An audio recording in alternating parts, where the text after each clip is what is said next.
Nous sommes jeudi 11 avril de l'année 2024, fidèles amis internautes de Dabarou TV.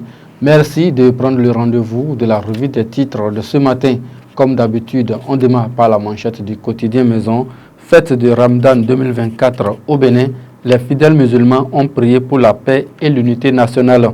Dans le chapeau, à l'instar des autres pays du monde entier, les fidèles musulmans du Bénin ont fêté le mercredi 10 avril 2024 la fête de Ramadan qui marque la fin du jeûne. Dans les différentes places Idi, autorités à divers niveaux, têtes couronnées, jeunes, notables, imams et autres et bien d'autres ont rendu grâce à Dieu le tout miséricordieux à l'occasion de la célébration de la fête de l'Aïd el-Fitr 2024. L'hebdomadaire Dabarou Agri à présent, flambée du prix de maïs grain au Bénin, les prémices d'une crise alimentaire intolérable, c'est une interrogation qu'on peut lire à la page 2 de l'hebdomadaire Dabarou Agri. 6e semaine de commercialisation du noix de cajou au Bénin, le prix moyen par kilogramme a augmenté de 8 francs CFA. Peut-on lire également à la page 3, célébration de la journée africaine de l'alimentation scolaire. Le programme alimentaire mondial loue les efforts du Bénin pour les cantines scolaires. On passe au quotidien du Coin Info à présent. Aïd el-Fitr 2024 à Parakou, Perere, Ndali et Tchaourou. L'organisation non gouvernementale ADEF Bénin et le centre Al-Ouda célèbrent les tout petits célébrations du Ramadan 2024. Adja Mariam Djaouga Saka glorifie Allah et invoque sa paix sur le Bénin. Daibi Info, à présent, audience à la Haute Cour de justice. La présidente Dandi Niamou reçoit le maire Chalmain Yankoti de Porto Novo. Fête de Ramadan à Parakou, un homme surprend sa copine dans une buvette avec un autre alors que c'était lui qui l'aurait habillé, nous informe le quotidien de Jérémy Olomoshi. Le Béninois libéré à présent, activisme de Yahi et des Olivier Bokor 2026 contre le code électoral, l'opposition en perte de vitesse. Pourquoi critiquer un code électoral quand on est populaire, s'interroge le journal de Aboubakar Takou. Nombreuses réalisations du programme d'action du gouvernement dans leur département.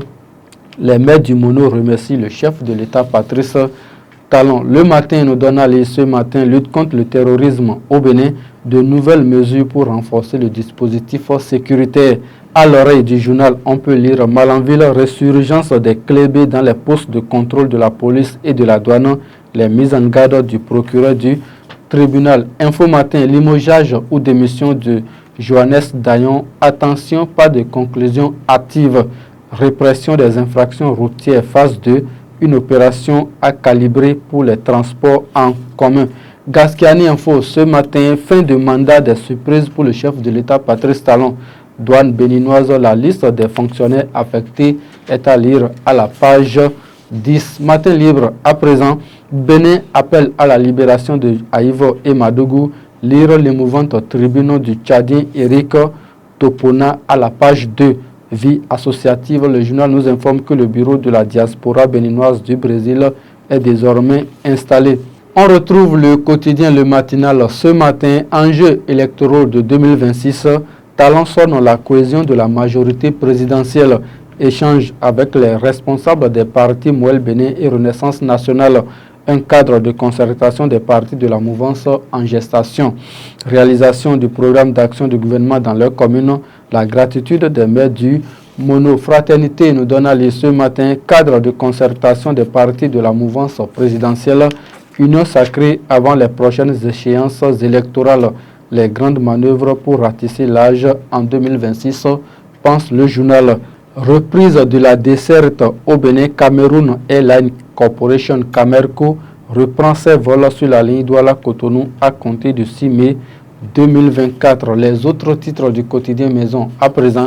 Banikwara, respect du code de la route par les conducteurs de taxi-moto. Bio Sarako Tamou et l'Union progressiste Le Renouveau font don de 200 casques. Parakou, à travers des dons de vivres aux fidèles musulmans, l'organisation non gouvernementale Secours Vie pour une prospérité partagée, peut-on lire à la page 3.